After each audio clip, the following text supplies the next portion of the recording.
এই মঙ্গলবাড়িতে কুত্তা জবাই করে বিক্রি করতেছে, বলুন নাউজুবিল্লাহ। একটা কুত্তা জবাই করে সেই কুত্তার মাংস বিক্রি করছে। এরপরে এলাকাবাসী যখন জানতে পেরেছে, তার বিরুদ্ধে অ্যাকশন নিচ্ছে। তাহলে দেখুন আমরা কোথায়, আমাদের বিবেকটা গেল কোথায়? একটা কুত্তা যেটি সবচেয়ে নিকৃষ্ট প্রাণী এবং এটি খাওয়াও হারাম, এই কুত্তা জবাই করে বাজারের মধ্যে বিক্রি করছে। জাতির বিবেকের কাছে প্রশ্ন রেখে গেলাম, ওই যে কসাই এরকম একটা কাজ করলো মাত্র 2টা টাকার নেশায়। কিসের নেশায়? টাকার নেশায়।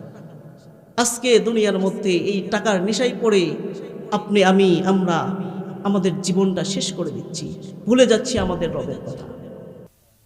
অল্প কয়েকটা টাকার নেশায় একটা কুত্তা জবাই করে মানুষের মাঝে বিক্রি করছে।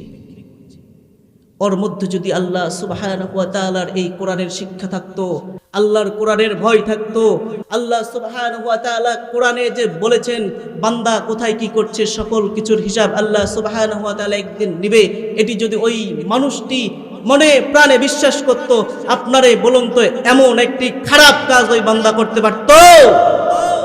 করতে পারত?